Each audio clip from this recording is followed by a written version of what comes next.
Hello, and welcome to Hushed Tomes ASMR, where stories come to life in a whisper. I'm delighted to have you here with me. Tonight, we embark on a journey into Meditations, written by Marcus Aurelius Antoninus, the Roman Emperor. Let's explore the first few chapters together. Spark your imagination and soothe your mind. So, find a cozy spot, relax, and let the gentle rustling of pages guide you into a peaceful escape. If you enjoy our time together, don't forget to like and subscribe for more whispered tales. Let's begin.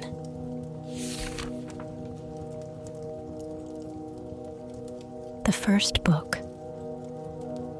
Of my grandfather Varus, I have learned to be gentle and meek, and to refrain from all anger and passion. From the fame and memory of him that begot me, I have learned both shamefastness and manlike behavior. Of my mother, I have learned to be religious and bountiful, and to forbear, not only to do, but to intend any evil, to content myself with a spare diet, and to fly all such excess as is incidental to great wealth. Of my great-grandfather, both to frequent public schools and auditories, and to get me good and able teachers at home, and that I ought not to think much, if upon such occasions I were at excessive charges. Of him that brought me up, not to be fondly addicted to either of the two great factions of the coursers in the circus, called Prasini and Veneti, nor in the amphitheater partially to favor any of the gladiators or fencers, as either the Parmulari or the Secutores. Moreover, to endure labor, nor to need many things. When I have anything to do it myself rather than by others. Not to meddle with many businesses, and not easily to admit of any slander. Of Diognetus, not to busy myself about vain things, and not easily to believe those things which are commonly spoken by such as take upon them to work wonders, and by sorcerers, or prestidigitators, and impostors, concerning the power of charms, and their driving out of demons, or evil spirits, and the like. Not to keep quails for the game, nor to be mad after such things. Not to be offended with other men's liberty of speech, and to apply myself unto philosophy. Him also I must thank, that ever I heard first Bacchius, then Tandisus and Marcianus, and that I did write dialogues in my youth, and that I took liking to the philosopher's little couch and skins, and such other things, which by the Grecian discipline are proper to those who profess philosophy. To Rusticus I am beholding that I first entered into the conceit that my life wanted some redress and cure, and then that I did not fall into the ambition of ordinary sophists, either to write tracts concerning the common theorems, or to exhort men unto virtue and the study of philosophy by public orations, as also that I never by way of ostentation did affect to show myself an active able man for any kind of bodily exercises, and that I gave over the study of rhetoric and poetry, and of elegant, neat language, that I did not use to walk about the house in my long robe, nor to do any such things. Moreover, I learned of him to write letters without any affectation or curiosity, such as that was, which by him was written to my mother from Sinuessa, and to be easy and ready to be reconciled, and well pleased again with them that had offended me, as soon as any of them would be content to seek unto me again. To read with diligence, not to rest satisfied with a light and superficial knowledge, nor quickly to assent to things commonly spoken of, whom also I must thank that ever I lighted upon Epictetus, his Hypomnemata, or moral commentaries and common factions, which also he gave me of his own. From Apollonius, true liberty and unvariable steadfastness, and not to regard anything at all, though never so little, but right and reason, and always, whether in the sharpest pains or after the loss of a child, or in long diseases, to be still the same man, who also was a present and visible example unto me, that it was possible for the same man to be both vehement and remiss, a man not subject to be vexed and offended with the incapacity of his scholars and auditors in his lectures and expositions, and a true pattern of a man who of all his good gifts and faculties least esteemed in himself, that his excellent skill and ability to teach and persuade others the common theorems and maxims of the Stoic philosophy. Of him also I learned how to receive favors and kindnesses, as commonly they are accounted, from friends, so that I might not become obnoxious unto them, for them, nor more yielding upon occasion than in right I ought, and yet so that I should not pass them neither as an unsensible and unthankful man. Of Sextus, mildness and the pattern of a family governed with paternal affection, and a purpose to live according to nature, to be grave without affectation, to observe carefully the several dispositions of my friends, not to be offended with idiots, nor unseasonably to set upon those that are carried with the vulgar opinions, with the theorems and tenets of philosophers. His conversation being an example how a man might accommodate himself to all men and companies, so that though his company were sweeter and more pleasing than any flatterer's cogging and fawning, yet was it at the same time most respected and reverenced, who also had proper happiness and faculty, rationally and methodically to find out, and set in order all necessary determinations and instructions for man's life. A man without ever the least appearance of anger or any other passion, able at the same time most exactly to observe the Stoic apatheia or unpassionateness, and yet to be most tender-hearted, ever of good credit, and yet almost without any noise or rumor, very learned, and yet making little show. From Alexander the grammarian, to be unreprovable myself, and not reproachfully to reprehend any man for a barbarism or a solecism or any false pronunciation, but dexterously by way of answer or testimony or confirmation of the same matter, taking no notice of the word, to utter it as it should have been spoken, or by some other such close and indirect admonition, handsomely and civilly to tell him of it.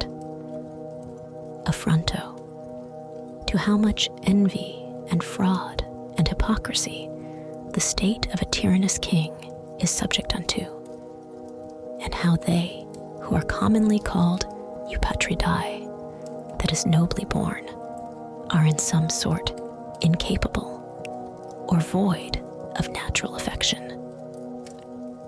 Of Alexander the Platonic, not often nor without great necessity to say or to write to any man in a letter, I am not at leisure, nor in this manner still to put off those duties which we owe to our friends and acquaintances, to everyone in his kind, under pretense of urgent affairs. Of Catullus, not to contemn any friend's expostulation, though unjust, but to strive to reduce him to his former disposition, freely and heartily to speak well of all my masters upon any occasion, as it is reported of Domitius and of Thenodotus, and to love my children with true affection. From my brother Severus, to be kind and loving to all them of my house and family, by whom also I came to the knowledge of Thrasea, and Helvidius, and Cato, and Dio, and Brutus. He it was also that did put me in the first conceit and desire of an equal commonwealth, administered by justice and equality, and of a kingdom wherein should be regarded nothing more than the good and welfare of the subjects. Of him also to observe a constant tenor, not interrupted with any other cares and distractions, in the study and esteem of philosophy, to be bountiful and liberal in the largest measure, always to hope the best, and to be confident that my friends love me, in whom I moreover observed open dealing towards those whom he reproved at any time, and that his friends might, without all doubt or much observation, know what he would or would not. So open and plain was he.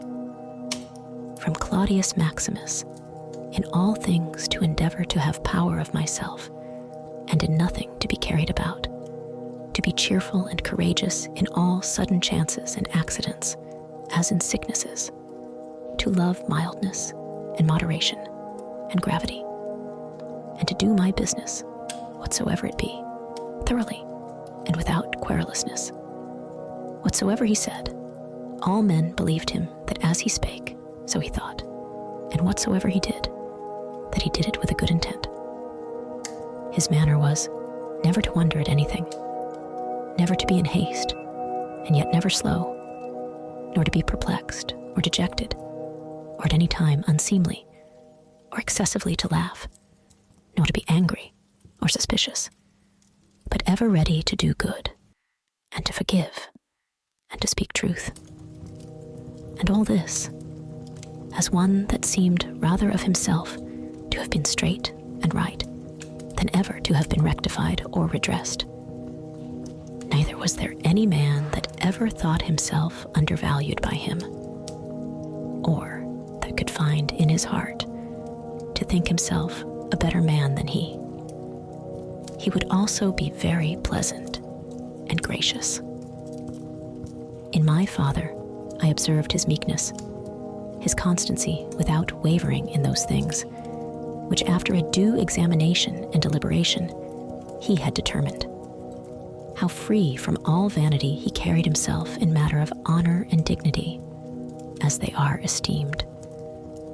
His laboriousness and assiduity, his readiness to hear any man that had aught to say tending to any common good, how generally and impartially he would give every man his due, his skill and knowledge when rigor or extremity, or when remissness or moderation was in season, how he did abstain from all unchaste love of youths, his moderate condescending to other men's occasions as an ordinary man, neither absolutely requiring of his friends that they should wait upon him at his ordinary meals, nor that they should of necessity accompany him in his journeys, and that whensoever any business upon some necessary occasions was to be put off and omitted before it could be ended, he was ever found, when he went about it again, the same man that he was before.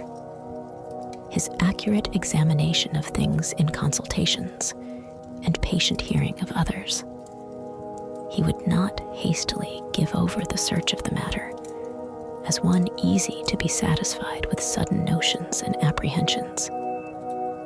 His care to preserve his friends, how neither at any time he would carry himself towards them with disdainful neglect, and grow weary of them, nor yet at any time be madly fond of them. His contented mind in all things, his cheerful countenance, his care to foresee things afar off, and to take order for the least, without any noise or clamor.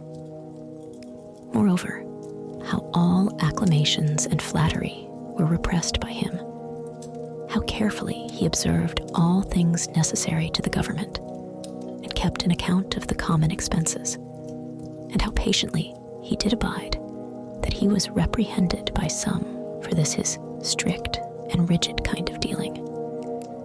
How he was neither a superstitious worshipper of the gods, nor an ambitious pleaser of men, or studious of popular applause, but sober in all things, and everywhere observant of that which was fitting. No affecter of novelties. In those things which conduced to his ease and convenience, plenty whereof his fortune did afford him, without pride and bragging, yet with all freedom and liberty.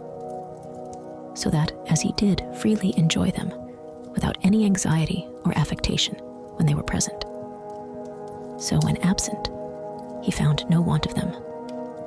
Moreover, that he was never commended by any man as either a learned acute man, or an obsequious officious man, or a fine orator, but as a ripe, mature man, a perfect sound man, one that could not endure to be flattered, able to govern both himself and others.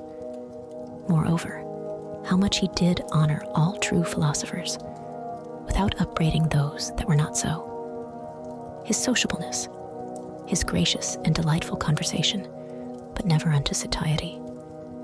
His care of his body within bounds and measure, not as one that desired to live long, or over-studious of neatness and elegancy, and yet not as one that did not regard it.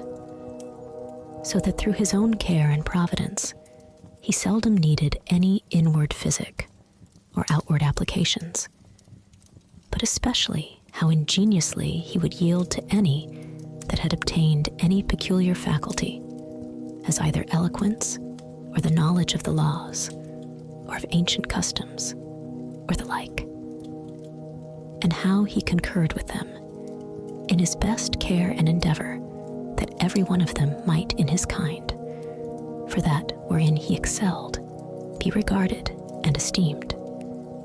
And although he did all things carefully after the ancient customs of his forefathers, yet even of this was he not desirous that men should take notice, that he did imitate ancient customs. Again, how he was not easily moved and tossed up and down, but loved to be constant, both in the same places and businesses, and how, after his great fits of headache, he would return fresh and vigorous to his wonted affairs. Again, that secrets he neither had many nor often, and such only as concerned public matters. His discretion and moderation in exhibiting of the public sights and shows for the pleasure and pastime of the people, in public buildings, conjuries, and the like. In all these things, having a respect unto men only as men, and to the equity of the things themselves, and not unto the glory that might follow. Never wont to use the baths at unseasonable hours. No builder.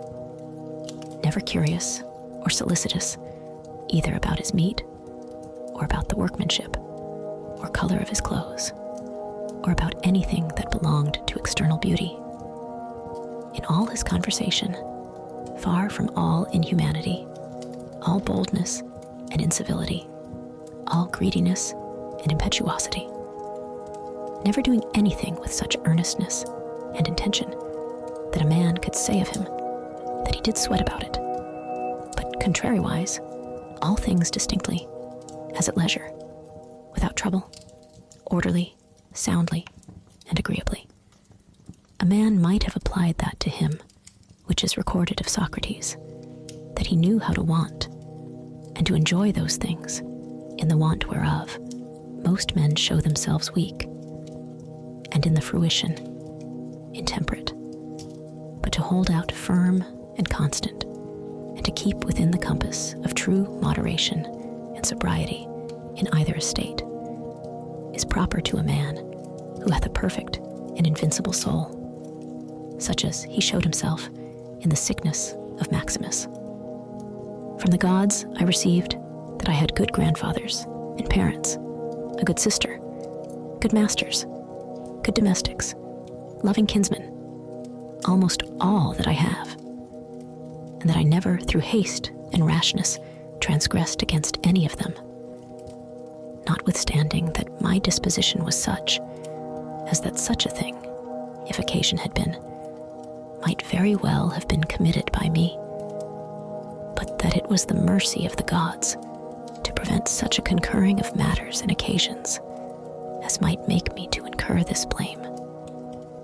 That I was not long brought up by the concubine of my father, that I preserved the flower of my youth, that I took not upon me to be a man before my time, but rather put it off longer than I needed, that I lived under the government of my Lord and Father, who would take away from me all pride and vainglory, and reduce me to that conceit and opinion that it was not impossible for a prince to live in the court without a troop of guards and followers, extraordinary apparel, such and such torches and statues, and other like particulars of state and magnificence, but that a man may reduce and contract himself almost to the state of a private man, and yet for all that not to become the more base and remiss in those public matters and affairs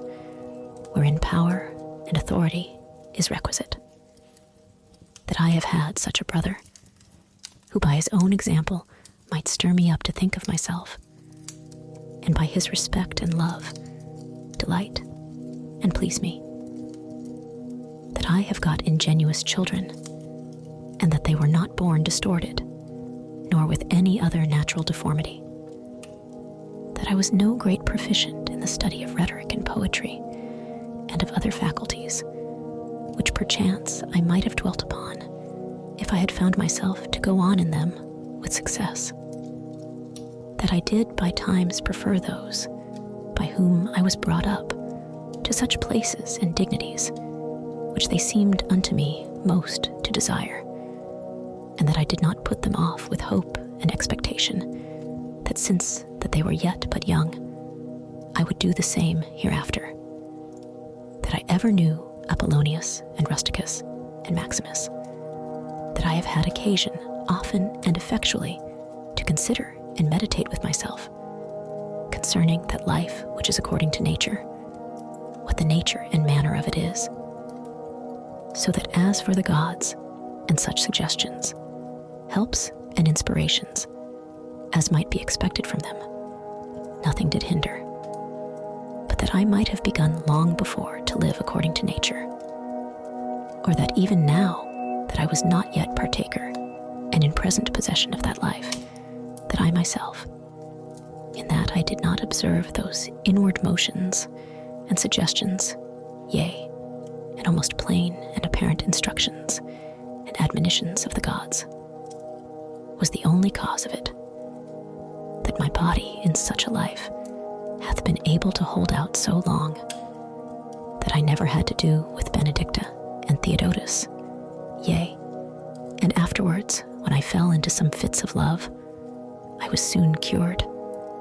That having been often displeased with Rusticus, I never did him anything for which afterwards I had occasion to repent. That it being so that my mother was to die young, yet she lived with me all her latter years, that as often as I had a purpose to help and succor any that either were poor or fallen into some present necessity, I never was answered by my officers that there was not ready money enough to do it, and that I myself never had occasion to require the like succor from any other. That I have such a wife, so obedient, so loving, so ingenuous, that I had choice of fit and able men to whom I might commit the bringing up of my children. That by dreams I have received help, as for other things, so in particular, how I might stay my casting of blood and cure my dizziness, as that also that happened to thee in Cajeta, as unto Chryses when he prayed by the seashore. And when I did first apply myself to philosophy, that I did not fall into the hands of some sophists, or spent my time either in reading the manifold volumes of ordinary philosophers, nor in practicing myself in the solution of arguments and fallacies, nor dwelt upon the studies of the meteors and other natural curiosities. All these things, without the assistance of the gods and fortune, could not have been. In the country of the Quadi at Granua, these, betimes in the morning, say to thyself, this day I shall have to do with an idle, curious man, with an unthankful man, a railer, a crafty, false, or an envious man, an unsociable, uncharitable man. All these ill qualities have happened unto them through ignorance of that which is truly good and truly bad. But I that understand the nature of that which is good, that it only is to be desired, and of that which is bad, that it only is truly odious and shameful. Who know, moreover, that this transgressor, whosoever he be, is my kinsman, not by the same blood and seed, but by participation of the same reason and of the same divine particle. How can I either be hurt by any of those, since it is not in their power to make me incur anything that is truly reproachful, or angry and ill-affected towards him, who by nature is so near unto me? For we are all born to be fellow workers, as the feet, the hands, and the eyelids, as the rows of the upper and under teeth. For such, therefore, to be in opposition is against nature. And what is it to chafe at, and to be averse from, but to be in opposition? Whatsoever I am is either flesh or life, or that which we commonly call the mistress and overruling part of man, reason. Away with thy books, suffer not thy mind any more to be distracted and carried to and fro, for it will not be. But as even now ready to die, think little of thy flesh, blood, bones, and a skin, a pretty piece of knit and twisted work, consisting of nerves, veins, and arteries. Think no more of it than so. And as for thy life, consider what it is, a wind, not one constant wind neither, but every moment of an hour let out and sucked in again. The third is thy ruling part, and here consider. Thou art an old man. Suffer not that excellent part to be brought in subjection, and to become slavish. Suffer it not to be drawn up and down with unreasonable and unsociable lusts and motions, as it were with wires and nerves. Suffer it not any more, either to repine at anything now present, or to fear and fly anything to come, which the destiny hath appointed thee. Whatsoever proceeds from the gods immediately, that any man will grant totally depends from their divine providence. As for those things that are commonly said to happen by fortune, even those must be conceived to have dependence from nature, or from that first and general connection and concatenation of all those things, which more apparently, by the divine providence, are administered and brought to pass. All things flow from thence, and whatsoever it is that is both necessary, and conducing to the whole, part of which thou art. And whatsoever it is that is requisite and necessary for the preservation of the general, must of necessity, for every particular nature, be good and be hopeful. And as for the whole, it is preserved, as by the perpetual mutation and conversion of the simple elements, one into another, so also by the mutation and alteration of things mixed and compounded. Let these things suffice thee. Let them be always unto thee as thy general rules and precepts. As for thy thirst after books, away with it with all speed, that thou die not murmuring and complaining, but truly meek and well satisfied, and from thy heart thankful unto the gods. The second book. Remember how long thou hast already put off these things, and how often a certain day and hour, as it were, having been set unto thee by the gods, thou hast neglected it, it is high time for thee to understand the true nature both of the world, whereof thou art a part, and of that Lord and Governor of the world, from whom, as a channel from the spring, thou thyself didst flow, and that there is but a certain limit of time appointed unto thee, which if thou shalt not make use of to calm and allay the many distempers of thy soul, it will pass away, and thou with it, and never after return.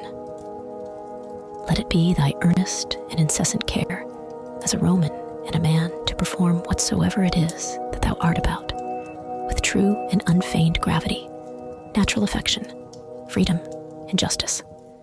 And as for all other cares and imaginations, how thou mayest ease thy mind of them, which thou shalt do, if thou shalt go about every action as thy last action, free from all vanity, all passionate and willful aberration from reason, and from all hypocrisy and self-love, and dislike of those things which by the fates or appointment of God have happened unto thee. Thou seest that those things, which for a man to hold on in a prosperous course, and to live a divine life, are requisite and necessary, are not many. For the gods will require no more of any man that shall but keep and observe these things. Do, soul, do, abuse and contemn thyself, yet a while, and the time for thee to respect thyself will be at an end. Every man's happiness depends from himself, but behold, thy life is almost at an end, whilst affording thyself no respect. Thou dost make thy happiness to consist in the souls and conceits of other men. Why should any of these things that happen externally so much distract thee? Give thyself leisure to learn some good thing, and cease roving and wandering to and fro. Thou must also take heed of another kind of wandering, for they are idle in their actions, who toil and labor in this life, and have no certain scope to which to direct all their motions and desires. For not observing the state of another man's soul, scarce was ever any man known to be unhappy. Tell whosoever they be that intend not, and guide not by reason and discretion the motions of their own souls, they must of necessity be unhappy. These things thou must always have in mind. What is the nature of the universe, and what is mine, in particular?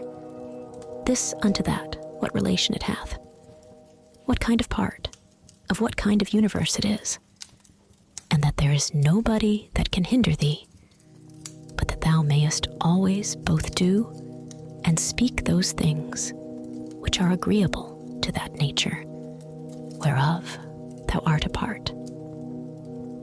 Theophrastus, where he compares sin with sin, as after a vulgar sense, such things I grant may be compared, says well and like a philosopher, that those sins are greater which are committed through lust than those which are committed through anger.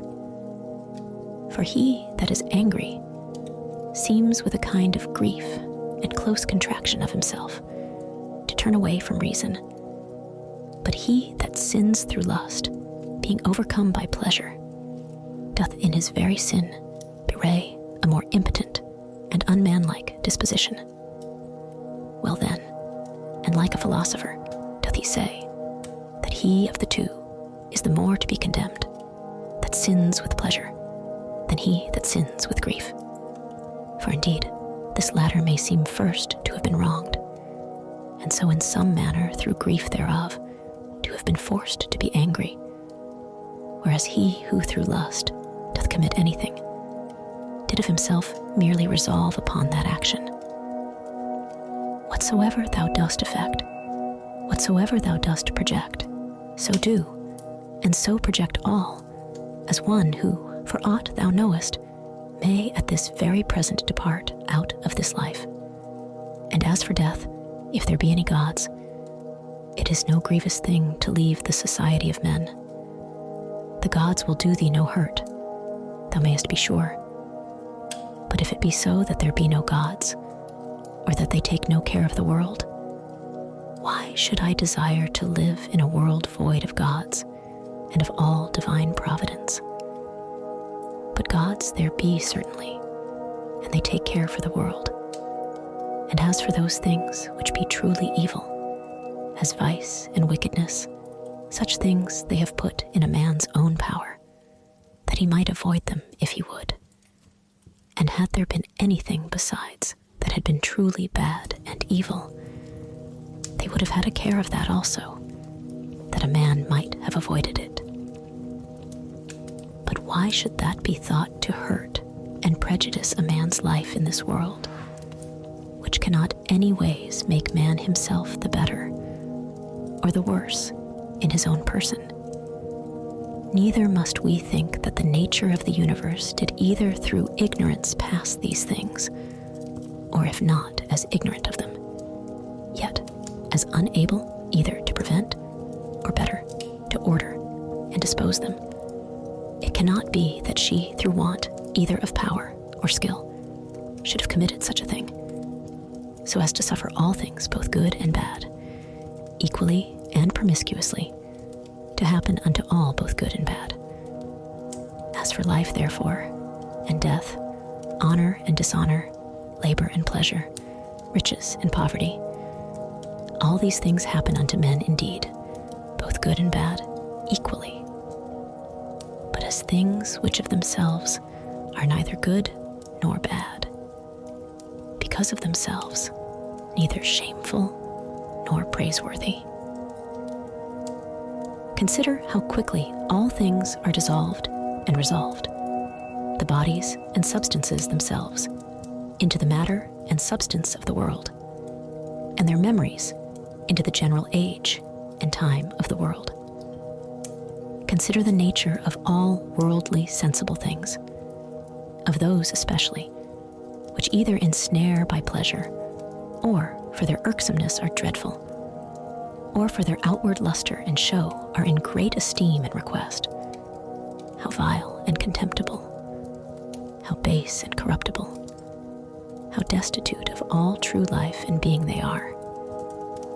It is the part of a man endowed with a good understanding faculty to consider what they themselves are in very deed, from whose bare conceits and voices honor and credit do proceed, as also what it is to die, and how, if a man shall consider this by itself alone, to die, and separate from it in his mind all those things which with it usually represent themselves unto us, he can conceive of it no otherwise than as of a work of nature. And he that fears any work of nature is a very child. Now death, it is not only a work of nature, but also conducing to nature. Consider with thyself how man, and by what part of his, is joined unto God, and how that part of man is affected when it is said to be diffused. There is nothing more wretched than that soul, which in a kind of circuit compasseth all things, searching, as he saith, even the very depths of the earth, and by all signs and conjectures prying into the very thoughts of other men's souls, and yet of this is not sensible, that it is sufficient for a man to apply himself wholly, and to confine all his thoughts and cares to the tendance of that spirit which is within him, and truly and really to serve him. His service doth consist in this, that a man keep himself pure from all violent passion and evil affection, from all rashness and vanity, and from all manner of discontent, either in regard of the gods or men. For indeed, whatsoever proceeds from the gods deserves respect for their worth and excellency, and whatsoever proceeds from men, as they are our kinsmen, should by us be entertained with love, always. Sometimes, as proceeding from their ignorance, of that which is truly good and bad, a blindness no less than that by which we are not able to discern between white and black, with a kind of pity and compassion also. If thou shouldst live 3,000, or as many as 10,000 of years, yet remember this, that man can part with no life properly, save with that little part of life which he now lives, and that which he lives is no other than that which at every instant he parts with, that then which is longest of duration and that which is shortest come both to one effect.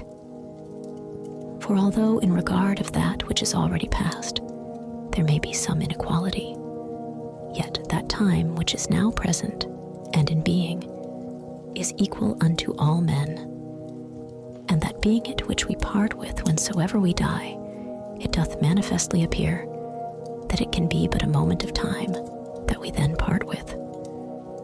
For as for that which is either past or to come, a man cannot be said properly to part with it.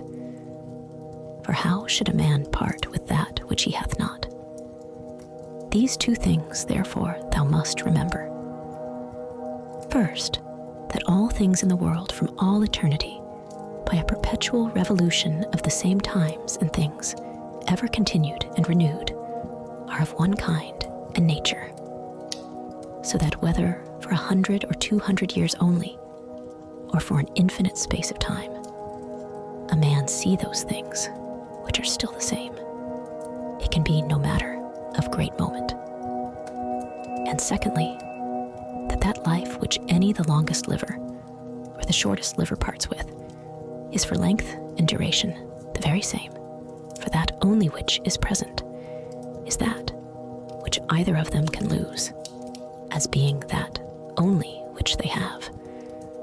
For that which he hath not, no man can truly be said to lose. Remember that all is but opinion and conceit. For those things are plain and apparent, which were spoken unto Monimus the Cynic. And as plain and apparent is the use that may be made of those things, if that which is true and serious in them be received as well as that which is sweet and pleasing.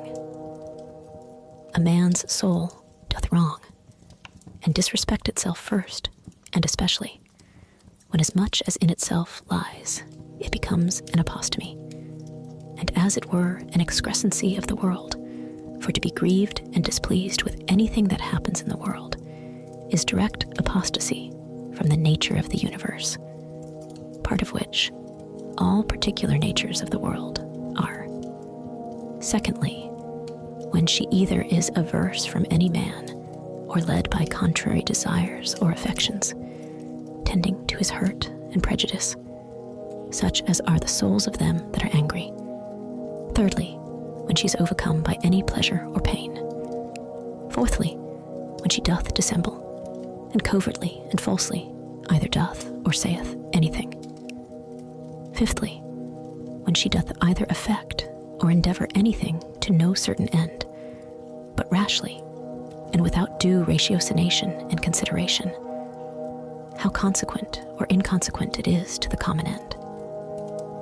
For even the least things ought not to be done without relation unto the end. And the end of the reasonable creatures is to follow and obey him, who is the reason, as it were, and the law of this great city and ancient commonwealth. The time of a man's life is as a point, the substance of it ever flowing, the sense obscure, and the whole composition of the body tending to corruption. His soul is restless, fortune uncertain, and fame doubtful. To be brief, as a stream, so are all things belonging to the body. As a dream, or as a smoke, so are all that belong unto the soul. Our life is a warfare and a mere pilgrimage. Fame after life is no better than oblivion. What is it then that will adhere and follow? Only one thing, philosophy. And philosophy doth consist in this, for a man to preserve that spirit which is within him from all manner of contumelies and injuries, and above all pains or pleasures.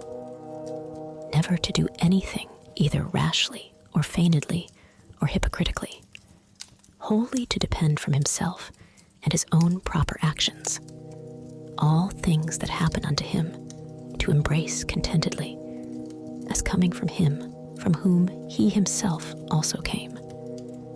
And above all things, with all meekness and a calm cheerfulness, to expect death, as being nothing else but the resolution of those elements, of which every creature is composed. And if the elements themselves suffer nothing by this, their perpetual conversion of one into another, that dissolution and alteration, which is so common unto all, why should it be feared by any?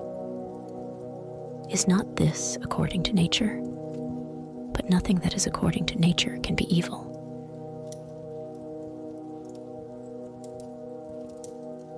Thank you for joining me in this tranquil journey through the first chapters of Meditations. I hope you found peace and enjoyment in these whispered words. If you'd like to continue exploring this story, you can find a link to the book in the description below. Your support means the world to me, so please remember to like and subscribe to stay updated with our latest reads. Until next time, may your nights be filled with calm and your dreams with wonder.